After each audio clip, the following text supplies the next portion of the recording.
আসসালামু আলাইকুম প্রিয় শিক্ষার্থীরা, welcome to my channel Ruhul's 10 minute স্কুলে। আজকে আমি যে ক্লাসটি নিয়ে এসেছি আমার ভিডিওতে, সেটি হচ্ছে গিয়ে সেন্টেন্স নিয়ে। সেন্টেন্স সম্পর্কে পুরোপুরি ধারণা দেওয়ার জন্য আমি এই ভিডিও ক্লাসটি শুরু করছি।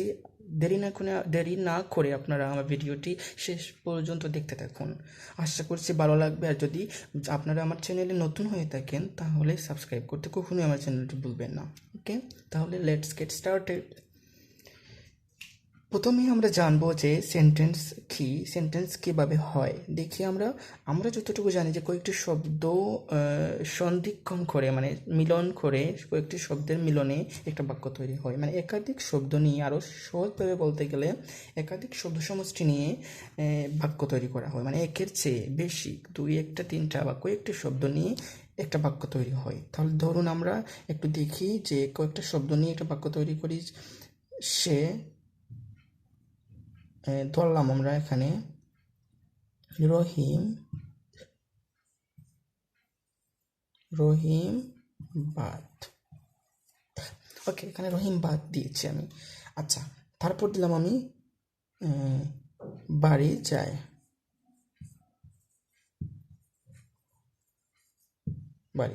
ওকে,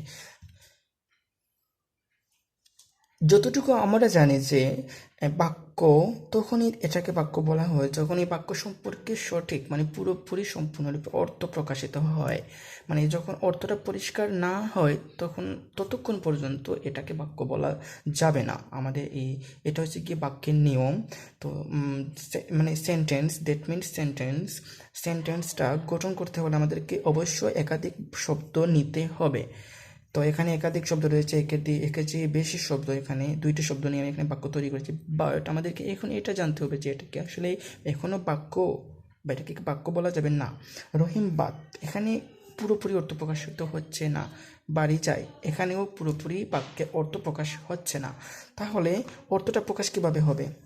অর্থটা প্রকাশ হবে এইভাবে যে রহিম, এটা হবে যে কি রহিম বাদ ছিল, তাহলে এখানে হবে গিয়ে রহিম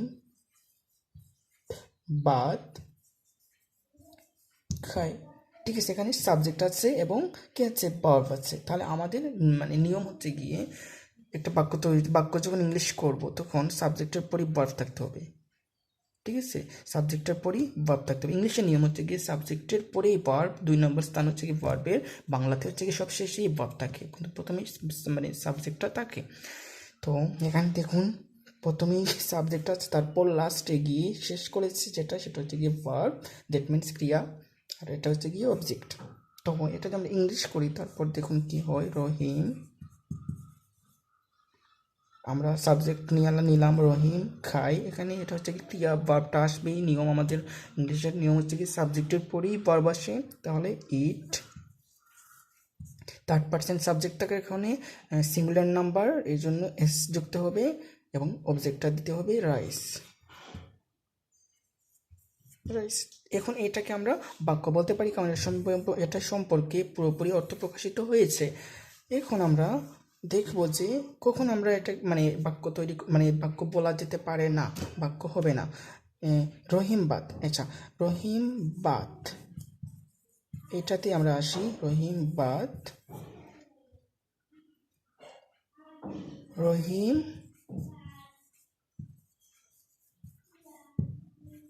রহিম খায় বাদ।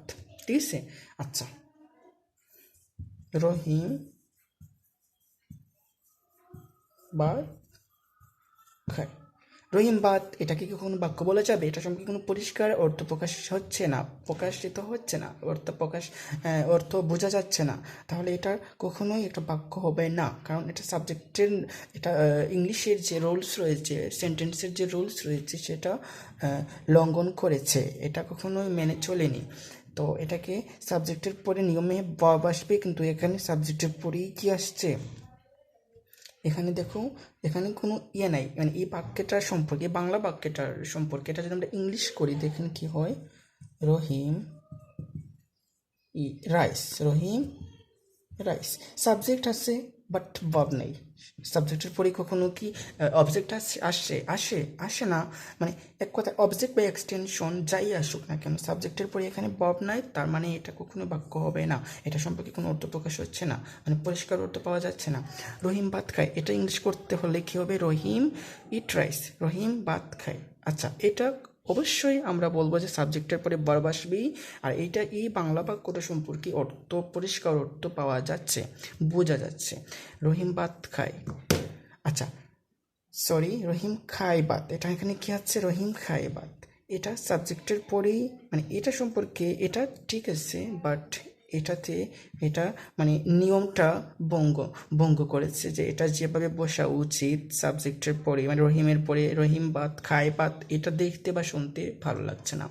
তো এটা কীভাবে কোনো বাক্য হতে পারে না, কারণ একটা নিয়ম রয়েছে। কি রয়েছে? বাক্যের একটা নিয়ম রয়েছে যে সৌন্দর্যমণ্ডিত করতে হবে, সুন্দরভাবে লিখতে হবে, ঠিক আছে? অর্থের মাধুর্যতা অনুযায়ী বাক্যটা, শব্দগুলো মানে ক্রমাগত লিখে যেতে হবে। তাহলে এই রহিম খায় বাতে কি নাই? মানে ক্রমান্বয় নাই, এখানে কোনো ধারাবাহিকতা নাই, এই বাক্যের মধ্যে কোনো শব্দের ধারাবাহিকতা নাই, সো এটা কখনোই বাক্য হতে পারে না।